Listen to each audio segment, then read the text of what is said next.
ठीक है। और नर्मदा जी ने क्या कहा, जो भी मेरे तट पर आप महेश्वर की अर्चना करते हैं उन्हें सीधे शिवलोक की प्राप्ति हो। नर्मदा तट पर शिव पूजन का विशेष महत्व है। अच्छा, नर्मदा तट पर ही आप देखो ओंकारेश्वर है, ज्योतिर्लिंग है। ऐसे तो कहा गया है नर्मदा जी के हर तट पे भगवान शिव का कोई ना कोई तीर्थ विद्यमान है।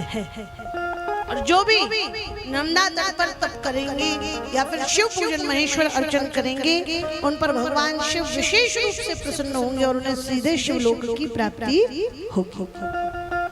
साथ में उमा सहित मेरे भाई गजानन के सहित, कार्तिकेय के सहित और सभी शिव गणों के सहित आप मुझ में वास करेंगे, ऐसा आप मुझे वचन दीजिए।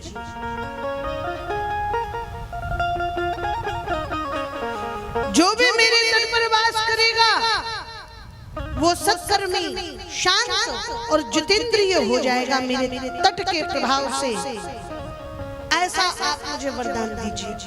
जो भी जीव मेरे जल में मृत्यु को प्राप्त होगा, चाहे वो कोई भी जीव हो, मनुष्य हो, पशु पक्षी हो, कीट पतंग हो, अन्यथा वनस्पति या वृक्ष ही हो, जो भी जीव मुझ में मृत्यु को प्राप्त करेगा वो सीधे अमरावती पुरी स्वर्ग को प्राप्त होगा, ऐसा आप मुझे वरदान दीजिए। मैं तीनों लोकों में महापातक नाशिनी के रूप में विख्यात हूँ, ऐसा आप मुझे वरदान दीजिए। यदि आप मुझ पर प्रसन्न हो, मेरे तप से प्रसन्न हो, तो ये सारे वर मुझे प्रदान कीजिए। भगवान शिव से अनेक वरों को मांगने वाली मां नर्मदा पे भगवान शिव अत्यंत प्रसन्न हुए। उन्होंने कहा, तथास्तु, तुमने जो तप किया और अपने लिए नहीं, जन कल्याण के लिए, जीव कल्याण के लिए, मनुष्यों के कल्याण के लिए, लोक कल्याण के लिए जो तुमने वर मांगे, उन सबको जान करके भी मैं बहुत प्रसन्न हूँ। इसलिए तुम्हें ये सारे वर सहज ही प्राप्त हुए। इसके अतिरिक्त मैं तुम्हें वचन देता हूँ कि मैं वृषभ वाहन शिव तुम में सदा वास करूंगा। और ये वर तो शिव जी ने अपनी तरफ से दिया है कि जो भी नर्मदा के पत्थर होंगे, कंकर होंगे, वो सब मुझ शिव की ही रूप होंगे। इसलिए क्या कहा है, देखो, शिव पूजन के अलग अलग विधान हैं। आप लोग पार्थिव शिवलिंग बनाते हैं, मिट्टी के शिवलिंग बना करके भी पूजन किए जाते हैं। और तो और धातुओं में स्वर्णलिंग, रजतलिंग, स्फटिक के शिवलिंग, बाणलिंग, बीजलिंग, ऐसे बहुत सारे शिवलिंगों का, स्वयंभू शिवलिंग, बहुत सारे शिवलिंगों के पूजन का विधान बताया गया है।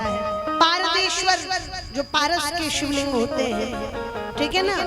तो ऐसे आपको अलग अलग बहुत सारे धातुओं में या विभिन्न रूपों में शिव पूजन का विधान बताया गया है। और सबकी प्राण प्रतिष्ठा का भी विधान बताया है। कोई भी यदि देव प्रतिमा है तो पहले उसमें क्या किया जाता है, प्राण प्रतिष्ठा की जाती है, फिर उसके बाद उसका पूजन किया जाता है।